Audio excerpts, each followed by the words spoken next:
Hello and welcome to this short tutorial in which I'm going to show you how to use your standard iPad as a synthesizer and a sampler for my piece Digital Noise. We're going to use Moog's Model D app as a synthesizer and the app Soundboard as a sampler.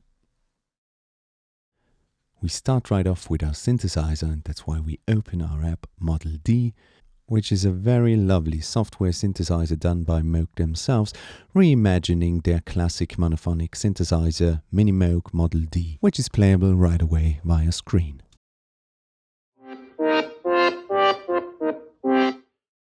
In the left-hand corner you may choose between a great variety of different presets, but we are now going to load the original sound of Digital Noise, which I already downloaded, and I find it here in my downloads, and I'm going to pull it up now. As we can see in the left corner, it's already loaded and we can play it right away.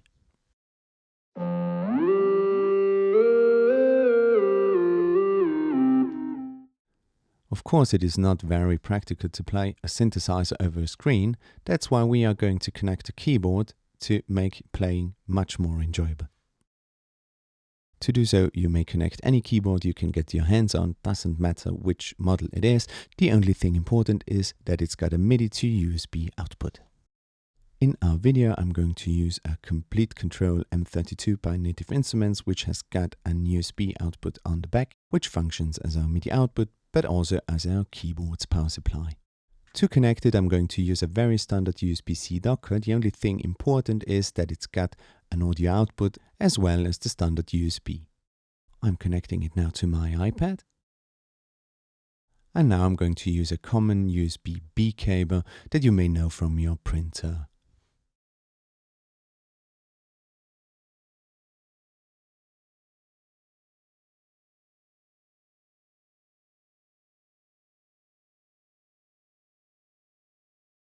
Once the USB cable is plugged in the right way around, we immediately see the keyboard start up and the app is playable right away.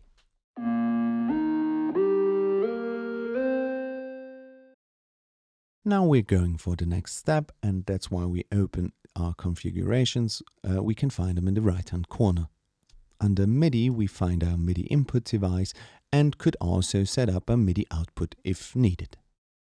Now it is very important under configuration to switch on the background audio. This function allows us to play our synthesizer even when our app is in the background. This means that it's now possible for us to put our app in the background and still play our synthesizer.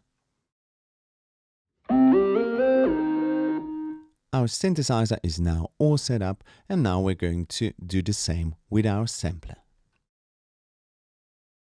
In my case, we can already find a finished surface for the piece Digital Noise, but it is very easy to set up a new board by clicking Add New Board in the right corner. In the window that pops up now, we can modify the board to our taste, maybe choose a color to our liking, or rename the board. Once you're happy with the configurations, just click Done and your board is all set up. And in the same menu on the right hand corner we find the button Import Files, which we can use to import our already downloaded files as button in our board. These sampler buttons can now be started by just clicking on them with your finger.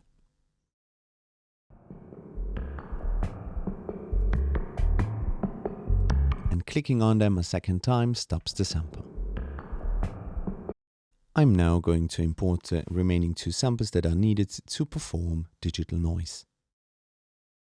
All three samples are now ready to be started and stopped.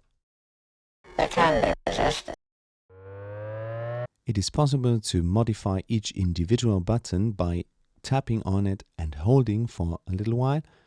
You may rename them, color them, or set up an individual volume for each button. Up until now, we've been hearing our audio only over the built-in speakers of our iPad, which may of course be too soft for our performance with a tuba and a piano. And this is why we use a USB-C docker with an audio output. Just simply use a standard stereo jack cable, which you plug into your audio output. And now you're ready to connect your iPad with a mixing desk or a PA system.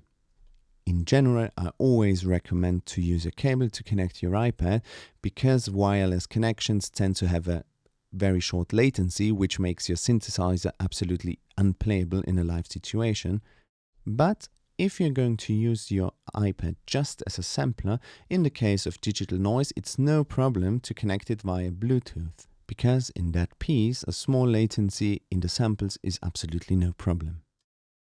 Thanks a lot for watching. I wish you loads of fun with my piece Digital Noise.